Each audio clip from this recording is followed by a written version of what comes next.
তোমাকে জান্নাতি বানিয়ে নেবে।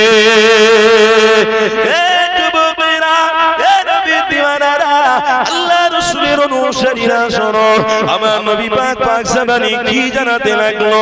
আমার রাসূলুল্লাহ বলতেন যে এ আল্লাহর বান্দা বান্দি রে, এই দুনিয়া জমিনে চিরজীবন থাকবে না। এই দুনিয়া জীবনে তুমি থাকতেও আসোনি, কত এসেছে কত চলে গেছে।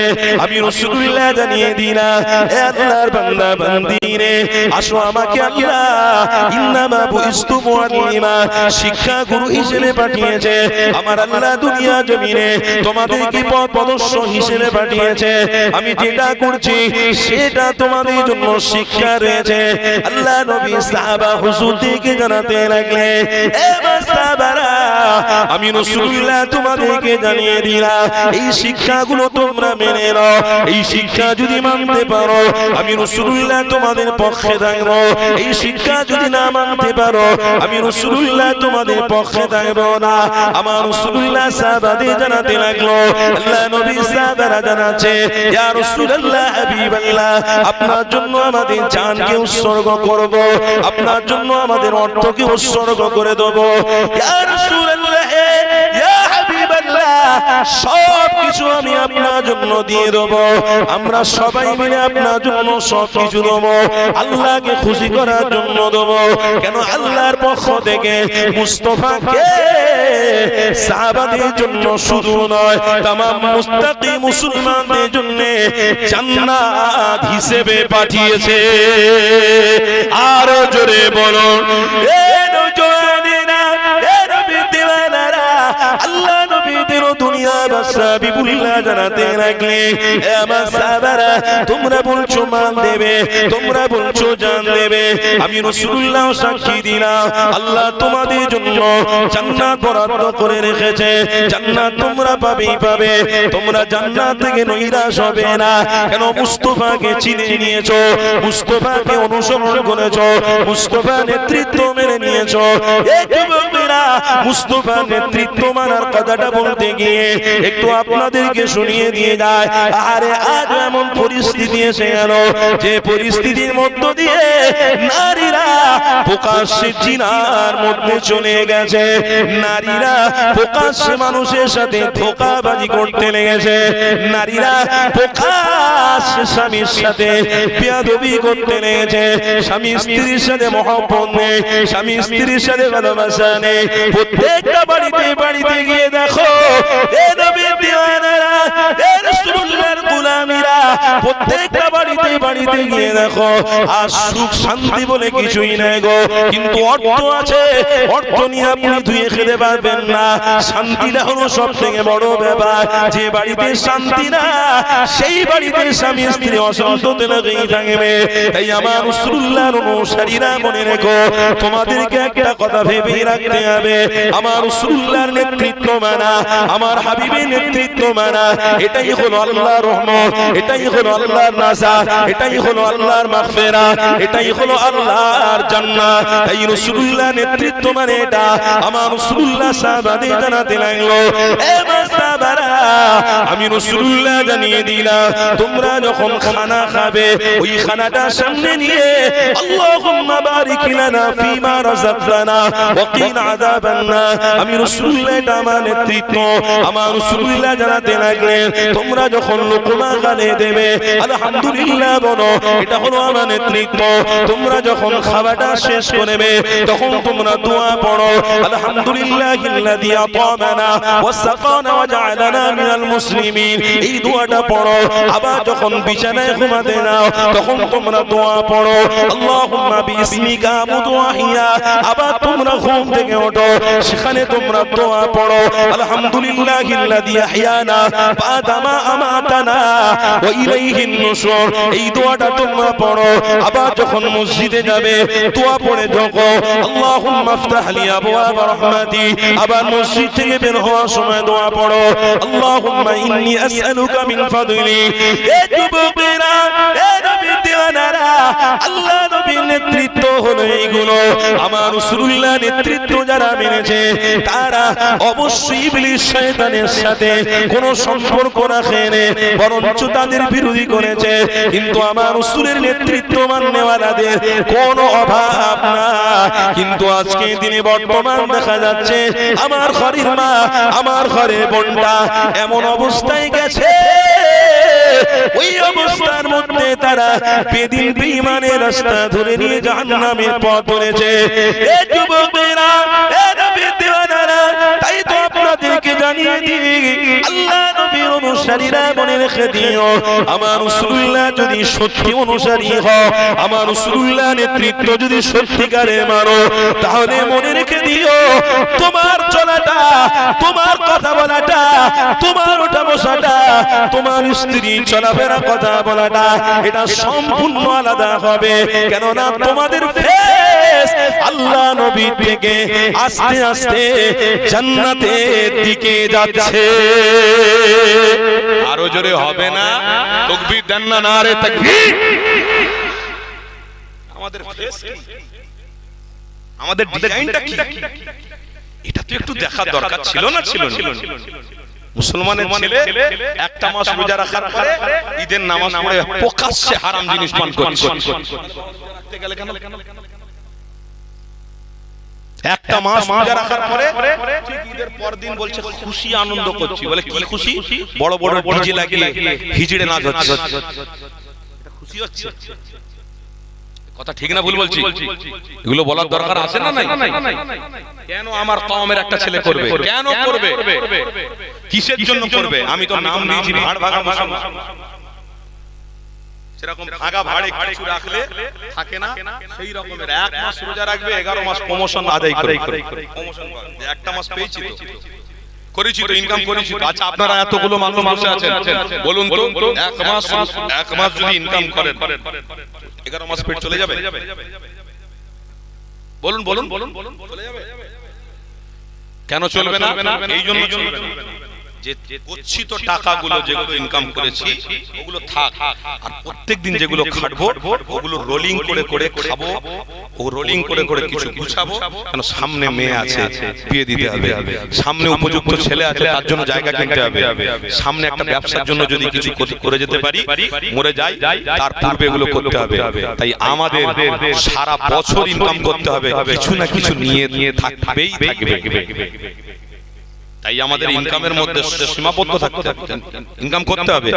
কিন্তু আমরা মুসলমান আলহামদুলিল্লাহ একটা মাস রোজাও রাখি, আবার 11 মাস কি করি? কি করি? মোবাইলে উলঙ্গ নারী ছবিও দেখি। আবার 11 মাস কি করি? যাতে বউ চলে যায় তার জন্য জোর করে করে এখন ফেসবুক উঠেছে, মেসেঞ্জার উঠেছে, এটা সেটা কি সব চলছে। বিবিজান ওদিকে আছে, স্বামী এদিকে আছে, চলছে। দুজনের লড়াই হচ্ছে। এ বলছে যখন যখন আপনি করেছেন তখন আমার করতে অসুবিধা কথা, আমিও চালাবো, কোনো অসুবিধা নেই। কেন? স্বামী তো ভেবেই নিয়েছে আমার আমার মতো স্ত্রীর দরকার নেই, চলে গেল নতুন করে তো আবার। শুনছেন না? শোনেন?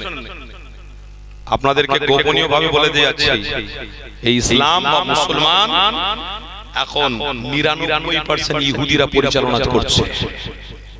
1% হুজুররা, পীর সাহেবরা, পীরজাদারা, দাদা হুজুরের বাগানের খাদেমরা, আহলে সুন্নাত ওয়াল জামাআতের অনুসারীরা ধরে রেখেছে।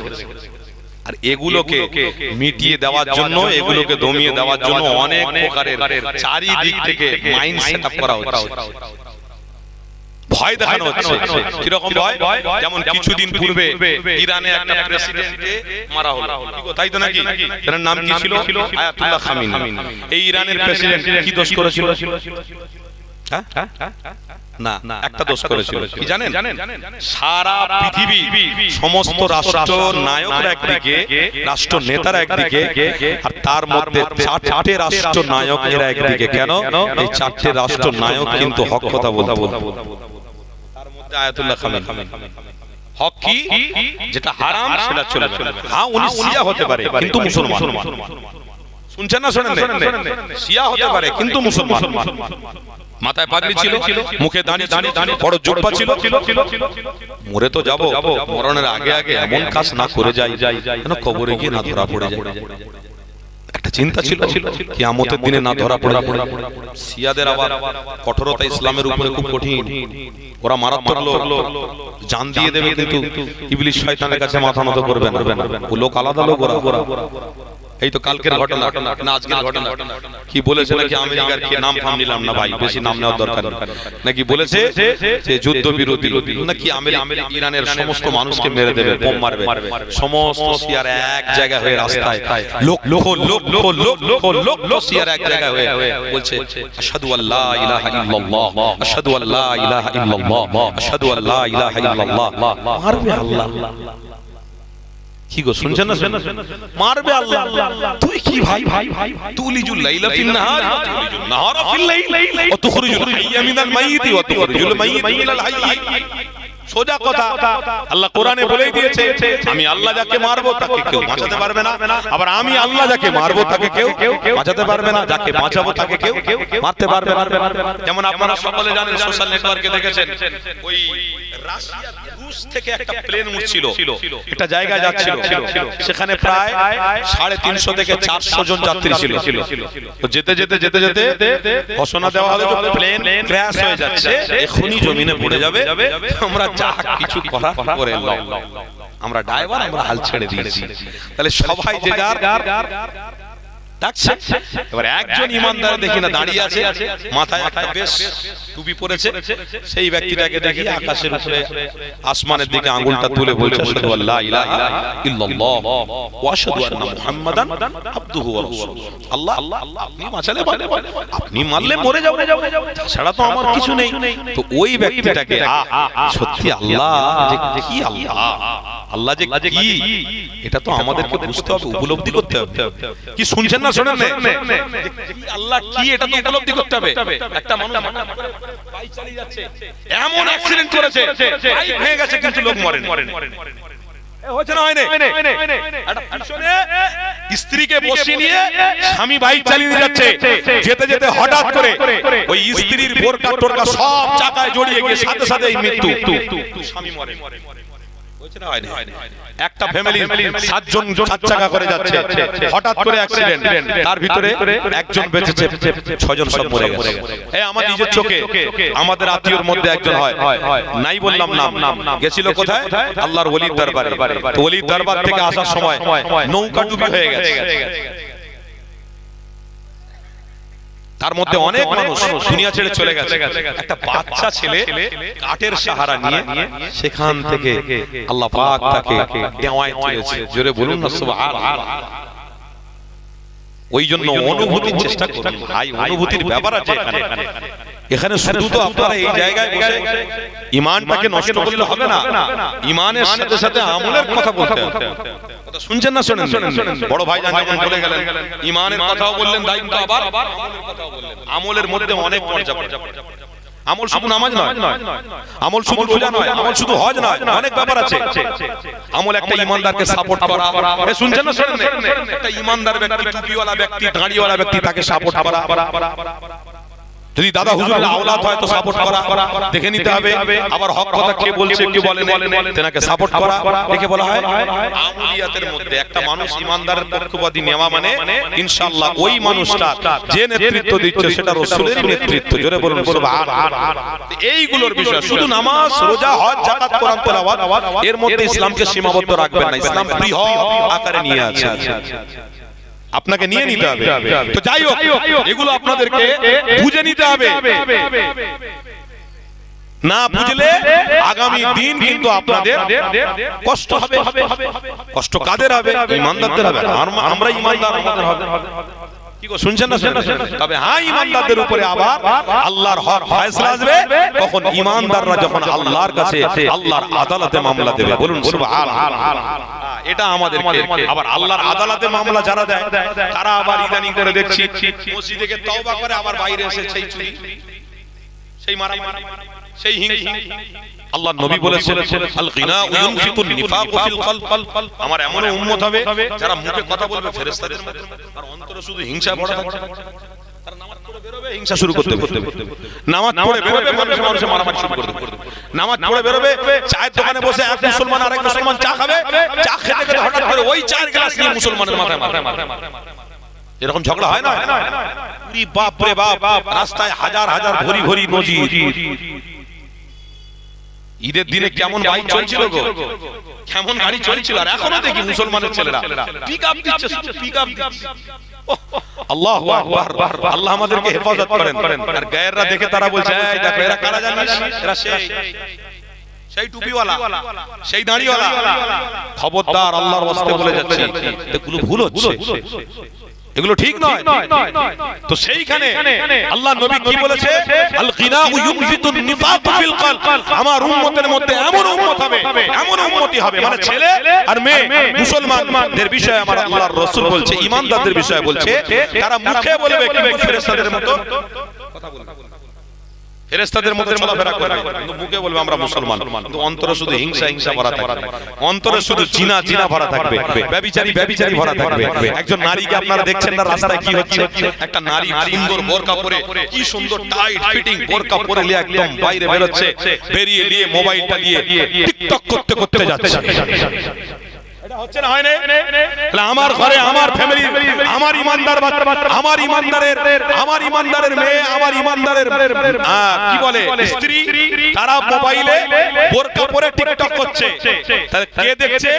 সারা পৃথিবীর মানুষ দেখছে। আর সারা পৃথিবীর মানুষ দেখে এক শ্রেণীর মানুষ তারা খুব আনন্দ করছে। তারা কে?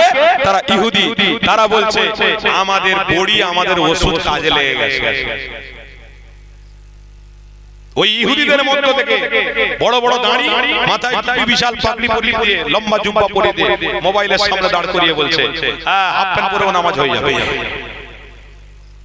ওযু না করেও নামাজ হয়ে যাবে, ওযু না করেও কোরআন পড়া হয়ে যাবে। তাহলে রাসূলের প্রতি যে ভালোবাসা, সেটা কোথায়?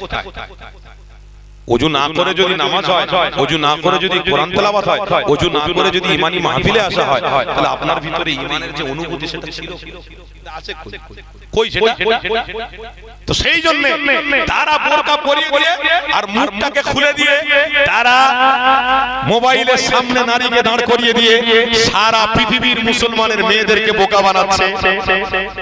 আর এই মুসলমানের মেয়েরা, কারোর বা স্ত্রী, কারোর বা বোন, কারোর বা মা রাস্তায় বেরোচ্ছে বেপরদা হয়ে, একদম বোরকা এটা সেটে, ব্যাস মুখটা খুলে নিয়ে টিকটক করে করে সারা পৃথিবীকে দেখাচ্ছে। তাহলে কি লাভ হলো ভাই? আপনি বোরকা পরলেন, আপনি জানেন, আমার মা বোনদেরকে বলছি, আপনি জানেন আল হায়া উসহুবাতুল ঈমান। আল্লাহর নবী বলেছেন নারীদের এক একটা অঙ্গ হলো খুব গুরুত্বপূর্ণ, আর এক একটা অঙ্গের অধিকারী হবে সে যে আপনার স্বামী হবে। শুনছেন না? শোনেন না? যে আপনার স্বামী হবে সেই অধিকারী হবে। তাহলে আজকে সেই স্ত্রী সেই স্বামীর ঘরে খাচ্ছে, সেই স্বামীর ঘরে তার বাচ্চাকে মানুষ করছে, আবার ওই স্বামীকে জাহান্নামে নিয়ে যাচ্ছে। আল্লাহর রাসূল কি বলেছেন? ওয়ালা তাকরাবুজ জিনা, যদি করো তাহলে আমি রাসূল বলে যাচ্ছি তোমাদের কাছ থেকে আল্লাহ ইলম তুলে নেবে। আজকের খবর বলছি, আজকের খবর শুনছেন? আমার আব্বা একটু তাকবীর দেন দেখি, নারে নারে হয়ে গেছে। আস্তে আস্তে আস্তে আস্তে বিরিয়ানি ঠান্ডা হচ্ছে। প্রথমে গরম ছিল, এবার কি হবে? আবার প্যাকিং হবে। তাহলে প্যাকিং হতে আস্তে আস্তে ঠান্ডা হয় ভাই, তাহলে আপনারাও ঠান্ডা হবে। বলছি ঠান্ডা হওয়ার আগে অন্তত খিদেটা করে নি ভাই।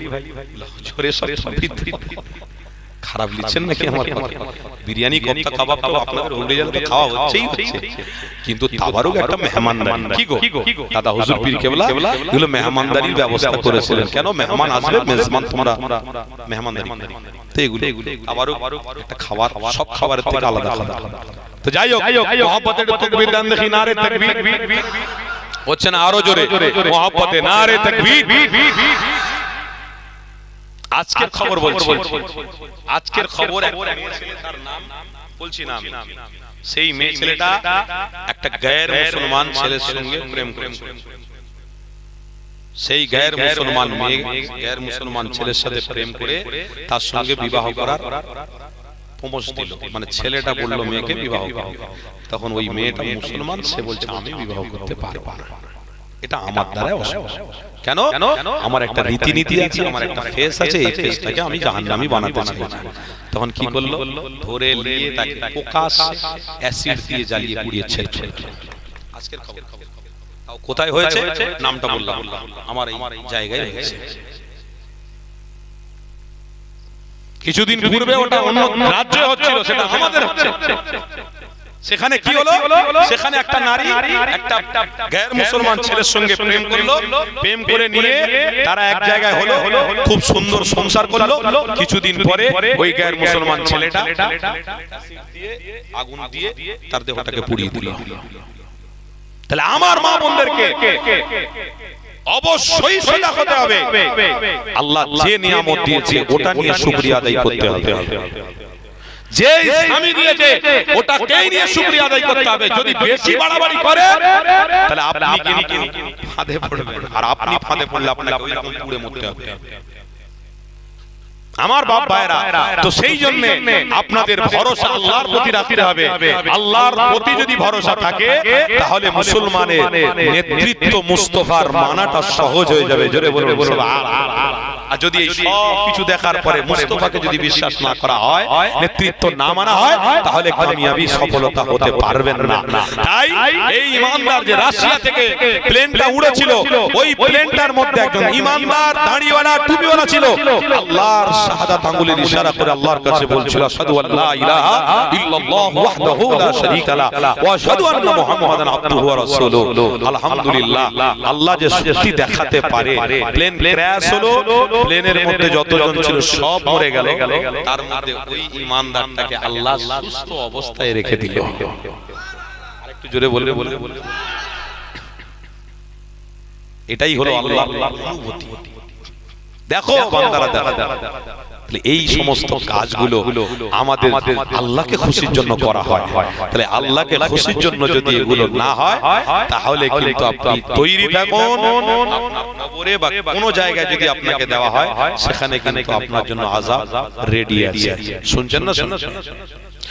আল্লাহ নবী দোনো জাহানের সুলতানি গোলামেরা, আমার রাসূলুল্লাহ দিবানারা, আমার রাসূলুল্লাহ জানাতে লাগলে, আমার সাহাবারা, তোমরা রাসূলুল্লাহ নেতৃত্ব মেনে নিয়েছো। আমার সাহাবারা, আল্লাহ তোমাদের জান্নাতি বানিয়ে নিয়েছে। আল্লাহ রাসূল সাহাবারা আমার রাসূলুল্লাহ নেতৃত্ব মানাতে আল্লাহ নবী নিজে জানাতে লাগলো, আমার সাহাবারা, আমার রাসূলুল্লাহকে অনুসরণ করার জন্য, রাসূলুল্লাহ নেতৃত্ব মানার জন্য আল্লাহ তোমাকে কামিয়াবি বানিয়ে দিয়েছে। আমার রাসূলুল্লাহ সাহাবাদের মধ্য থেকে হযরত আবু বকর আমার রাসূলুল্লাহর সামনে দাঁড়িয়ে গিয়ে আল্লাহ নবীকে জানাতে লেগেছে, ইয়া রাসূলুল্লাহ হাবিবাল্লাহ, আপনার নেতৃত্ব আমি মানলাম, জানও দেব, মালও দেব, কুরবানি হয়ে যাব। কেন? আপনার নেতৃত্ব মানলে আল্লাহ খুশি হবে, আপনার নেতৃত্ব মানলে আল্লাহ রাজি হয়ে যাবে। হযরত আবু বকর সিদ্দিককে আল্লাহ নবী জানাতে লাগলে, হে আবু বকর, কি এমন রাসূলুল্লাহর কাছ থেকে পেয়েছো, কি এমন দেখেছো বাবা, যার জন্য জানও দিচ্ছ, যার জন্য মালও দিচ্ছ? এ বাবা সাহাবী আবু বকর, কি এমন দেখেছো? আল্লাহ নবী সাহাবী আবু বকর আমার রাসূলুল্লাহর সামনে দাঁড়িয়ে বলছে, ইয়া রাসূলুল্লাহ, ইয়া হাবিবাল্লাহ, বিয়াদবি নেবেন না, আমি আপনার সাহাবী আবু বকর, আমি আপনার উপলব্ধি সম্পর্কে জানাতে চাই। কি দেখেছি আপনার কাছ থেকে? আমি দেখেছি সত্য, মিথ্যা আমি দেখিনি। আল্লাহ নবীর সামনে হযরত আবু বকর জানাতে লাগলে, আমার রাসূলুল্লাহ দোনো জাহানের সুলতান, আমার নবী পাক যখন হেঁটে হেঁটে যাচ্ছিল, আমি আবু বকর আমি পিছনে পিছনে যাচ্ছি না, আমি নিজের কানে শুনেছি, আমি নিজের চোখে ওই পাথরগুলো দেখেছি। আমার রাসূলুল্লাহকে দেখে ওই পাথরগুলো সালাম দিতেছিল। আরো জোরে বলুন,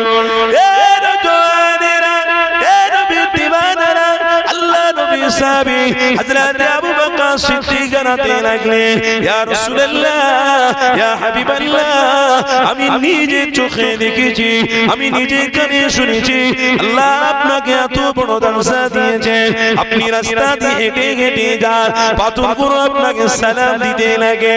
ইয়া রাসূলুল্লাহ, ইয়া হাবিবাল্লাহ, আমি আবু বকর, তাই আমি জানতো বলছি, তাই আমি মানতো বলছি, কেননা মুস্তাফার জন্য, আল্লাহকে খুশি করার জন্য জানার মাল যদি দিতে পারি ইনশাআল্লাহ আবু বকর তো আমার রাসূলুল্লাহকে সম্মান করাতে আল্লাহর জান্নাতি হয়ে যাবে।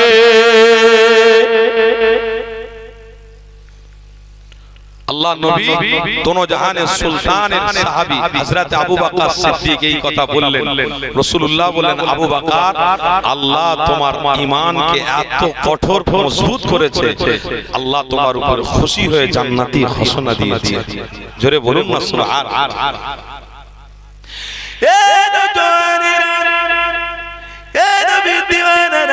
আল্লাহ রাসূলের দিওয়ানারা, আমার আম্মারা, মায়েরা, বোনেরা শোনো, আল্লাহ নবী সাহাবী আরেকটা হাদিস আপনাদেরকে শুনিয়ে দিই। বুখারী শরীফের হাদিসের মধ্যে রয়েছে, আমার রাসূলুল্লাহ সাহাবী উঠে দাঁড়িয়ে গেলেন, হযরত সাবের রাদিয়াল্লাহু তাআলা আমার রাসূলুল্লাহ সামনে দাঁড়িয়ে গেলেন। আমার রাসূলুল্লাহ সাহাবী হযরত সাবের রাদিয়াল্লাহু তাআলা আমার নবী পাককে জানাতে লাগলেন, ইয়া রাসূলুল্লাহ, হাবিবাল্লাহ, আল্লাহ আপনাকে জান্নাতি বানিয়েছে, আল্লাহ আমাদেরকে তওবা দিয়েছে। কেন? আপনি হলেন জান্নাত, আপনি হলেন নাজাত, আপনি হলেন মাগফিরাত, আপনি হলেন আমরা সাহাবী, আমাদের জন্য মাগফিরাত। আরো জোরে বলুন, এ যুবকেরা, এ নবীর দিওয়ানারা, শুনে রেখে দিও। হযরত সাবের বলতে লাগলেন, ওয়াজাবাত লাহু শাফাতি, আল্লাহ নবী শাফাত করবে, আমার আল্লাহ শাফাত করে দেবে, আমার রাসূল যেটা বলবে সেটাই তো হবে। সেই রাসূলুল্লাহ নেতৃত্ব কেন মানব না? ওই রাসূলুল্লাহর জন্য জানও দেবো, মালও দেবো। এবার আমরা জানি না, ইতিহাস বলছে, শুনে রেখে দিও। আমার রাসূলুল্লাহ সাহাবী হযরত জাবেরের কথা মনে করো। আহারে যে জাবের আমার রাসূলুল্লাহর সাথে প্রকাশ্যে ইসলামের কথা মানুষের কাছে পৌঁছে দিয়ে ওই জাবেরকে এমন করে বেদিনের সামনে পড়তে হলো। ওই বেদিনা জালিমরা হযরত জাবেরকে হত্যা করার প্ল্যান করেছিল। আরে সেই জাবের আমার রাসূলুল্লাহর সামনে জানাতে লাগলো, ইয়া রাসূলুল্লাহ, হাবিবাল্লাহ, আপনার বিষয় অনুভূতি আমি জাবের ভালো জানি, কেননা সেই দিনের কথা আমার মনে পড়ে গেছে। আল্লাহ নবী জানাতে লাগলেন, এ বাবা জাবের, কি তোমার মনে পড়ে গেল একটু বলো। আল্লাহ নবী সাহাবী হযরত জাবের জানাতে লাগলেন, ইয়া রাসূলুল্লাহ, হাবিবাল্লাহ, ওই দিনেতে আপনার সাথী হয়ে গিয়েছিলাম, আপনি সফরে যাচ্ছিলেন, সফরে যেতে যেতে আল্লাহ নবী ওই খেজুর গাছের নিচে আরাম বসে পড়লেন। আমার রাসূলুল্লাহ বড় ক্লান্ত, আল্লাহ নবী বড় ক্লান্ত, আল্লাহ নবী আমার উত্তপ্ত গরম আলোতে আমার রাসূলুল্লাহ বসে গেল। হযরত জাবির বলছে, ইয়া রাসূলুল্লাহ, হাবিবাল্লাহ, আপনি উত্তপ্ত গরম আলোতে বসবেন না, আপনি আমার জামাটাকে বিছিয়ে দেবো, জামার উপরে বসো। আল্লাহ নবী জানাতে লাগলেন, এ বাবা জাবের, আমি রাসূলুল্লাহ তামাম মানুষের জন্য শিক্ষা গুরু, আমি রাসূলুল্লাহ, আমার শিক্ষা গুরু, আমার উম্মতিরা তারা নেবে, এই শিক্ষাগুলো নিয়ে তারা আল্লাহর জান্নাতি হয়ে যাবে। কেননা আল্লাহ খুশি হবে একটা কাজ করলে, আমার রাসূলুল্লাহর অনুসারী হলে, আমার রাসূলুল্লাহর অনুসারী যারা হবে তারা আমাকে ফলো করবে, তারা আমার নেতৃত্ব মেনে নেবে, তারা আমার নেতৃত্ব মেনে আল্লাহকে খুশি করে জান্নাতে যাবে। হযরত সাহাবী হুজুর আমার রাসূলুল্লাহকে জামা বিছাতে লাগলো। আল্লাহ নবী বলেছিল, এ বাবা জাবের, আমি হাজার হাজার কষ্ট করব, কেন করব? কাল কিয়ামতের দিনে আমার কষ্টের বিনিময়ে আমার জাহান্নামী এমন করে আমার উম্মতিদের নাজাত দিয়ে জান্নাতে নিয়ে যাব। আরে সেই নবী আমার উত্তপ্ত গরম আলোতে আল্লাহ নবী আমার বসে পড়েছে।